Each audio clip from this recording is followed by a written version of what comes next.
नमस्कार दोस्तों, आप देख रहे हैं बोले भारत यूपी की सुर्खियों के साथ। मैं अनुराग, हमारे साथ बातचीत के लिए रोज की तरह मनीष जी। नमस्कार। मनीष जी, चर्चा शुरू करते हैं ये कि उत्तर प्रदेश की राजनीति में फिर एक बार मंत्रिमंडल विस्तार की चर्चा शुरू हो गई है और नाम चल रहे हैं, नामों पर भी आया जाएगा। लेकिन ये परंपरा भी रही है और उत्तराखंड में मंत्रिमंडल के विस्तार के बाद इसने और जोर पकड़ लिया है। कुछ दिनों पहले भी हुई थी। पूजा पाल, आकाश सक्सेना, भूपेंद्र चौधरी, तमाम सारे नाम चर्चा में हैं।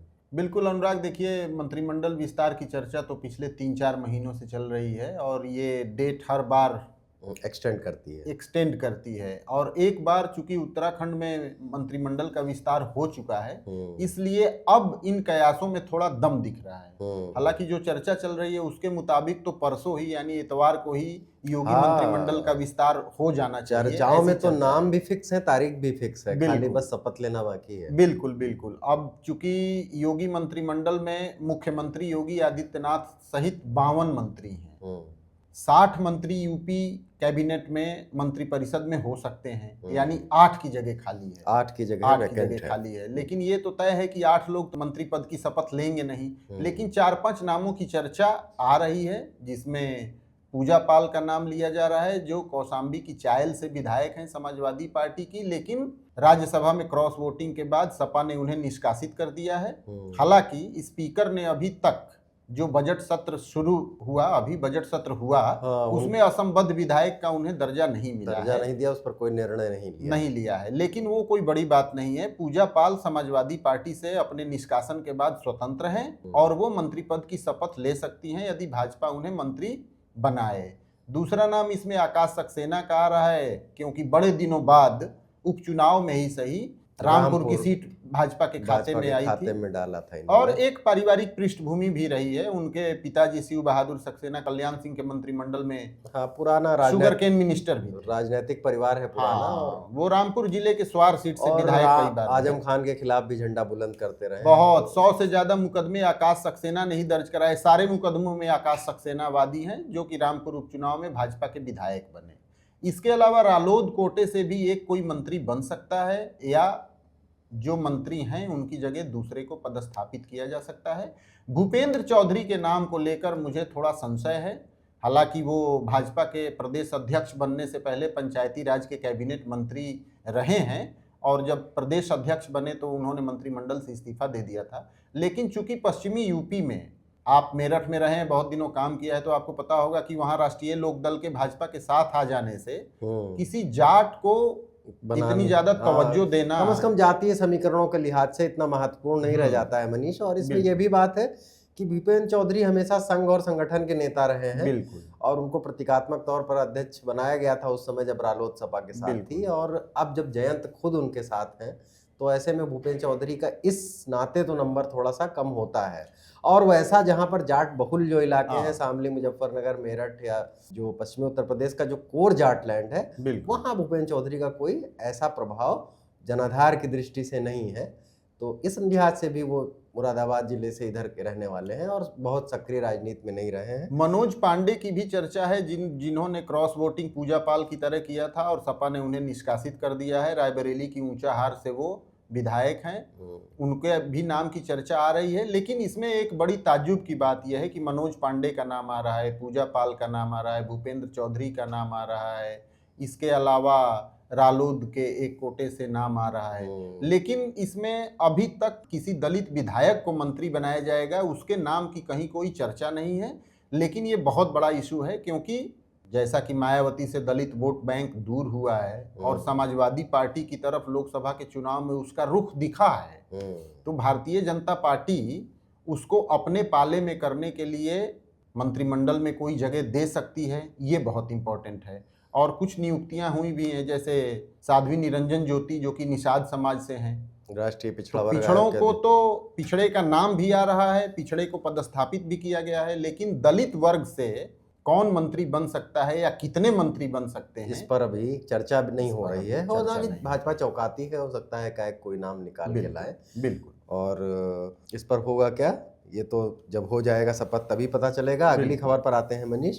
धुरंधर 2 रिलीज हो चुकी है, बड़ी चर्चा उसकी हो रही है, खूब नाम बटोर रही है। तो बाकी उसकी जो चर्चा है और दर्शक जो देख के प्रतिक्रिया दे रहे हैं, उसके बाद ये भी शुरू हो गया है उत्तर प्रदेश की सियासत में, उसको लेके बयान आने शुरू हो गए हैं। उसमें दरअसल जो प्लाट है धुरंधर 2 का, उसमें नोटबंदी, उत्तर प्रदेश का चुनाव जैसी चीज़ें दिखाई गई हैं, एक प्रदेश का चुनाव।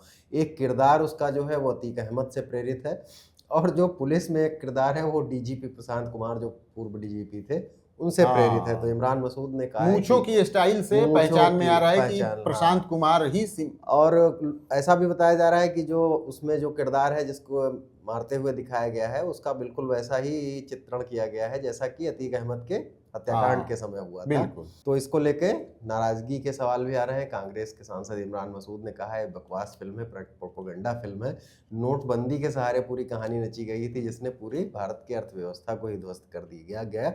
उसको दिखाया गया है कि उसकी मदद से कैसे आतंकियों की कमर टूटी। MIM के जो ओवैसी के पार्टी के नेता हैं वारिस पठान, उन्होंने भी कहा है कि इसको तो बैन लगा देना चाहिए, इस तरह की फिल्में समाज में भेदभाव पैदा करती हैं।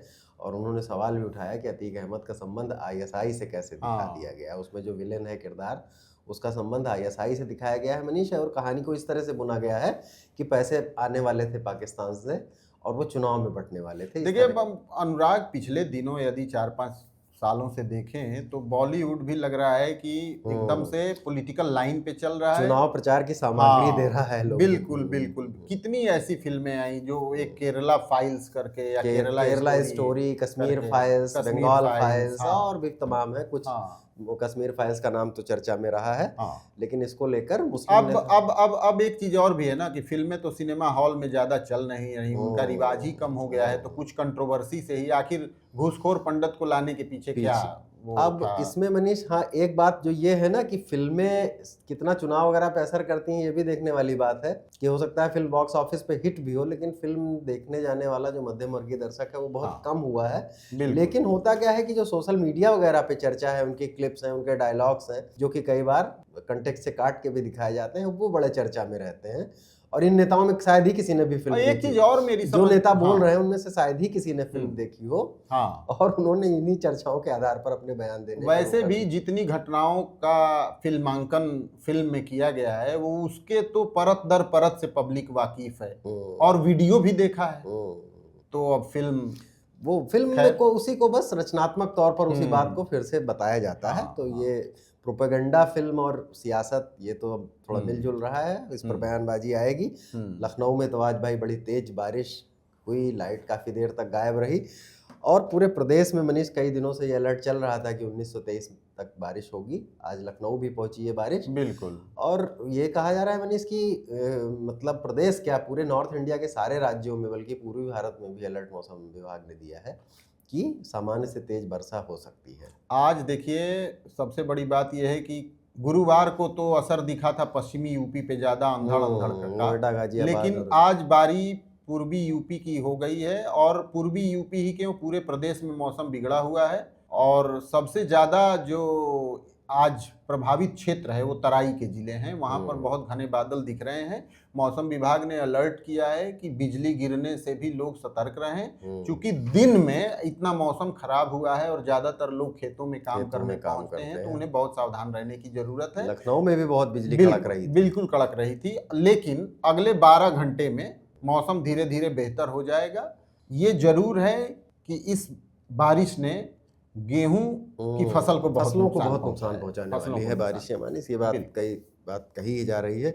एक घटना सैफई मेडिकल कॉलेज की जिक्र कर लेते हैं मनीष। सैफई मेडिकल कॉलेज में एक महिला एडमिट थी पिछले 9 महीने से, और उसका कोई तीमारदार नहीं था। आप ये कह लीजिए एक तरह से कि उसकी कोई देखभाल करने वाला नहीं था, कि लाके वहाँ के मानसिक स्वास्थ्य वाले विभाग में एडमिट कराई गई थी, और उसके साथ दुष्कर्म जैसी बात सामने आ रही है। वो प्रेग्नेंट हो गई तब इस बात का पता चला है, बिल्कुल।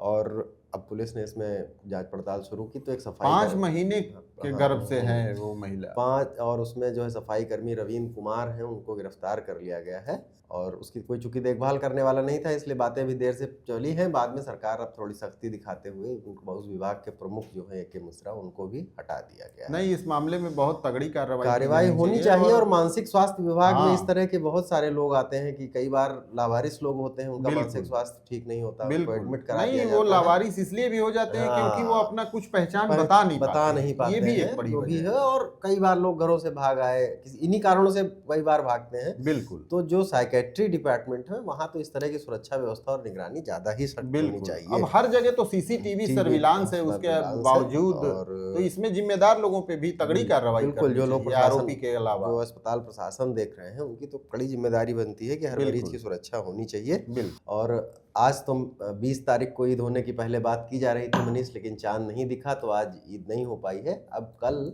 यानी कि 21 को ईद मनाई जाएगी। हाँ उसकी तैयारियां शुरू हुई हो गई हैं, बाजारों में थोड़ी रौनक देखी गई है। गैस की किल्लत जरूर है, थोड़ी सी परेशानी गैस वाले मामले में जरूर है, लेकिन ईद की तैयारियां शुरू हो गई हैं। लेकिन इसमें उसके साथ सुकून ये है अनुराग कि चूंकि शनिचर को ईद पड़ रही है और इतवार को स्वाभाविक छुट्टी है, तो 2 दिनों की छुट्टी तो लोगों को मिलेगी। तो लोगों को मिलेगी। ईद पे जो ईद मनाएंगे अपने घरों में, उनके लिए तो सुकून चैन और राहत की बात है ही है।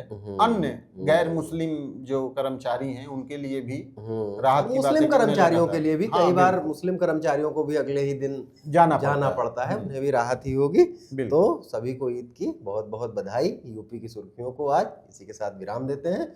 कल फिर मिलेंगे नई सुर्खियों के साथ। नमस्कार। नमस्कार, धन्यवाद। देखते रहिए बोले भारत।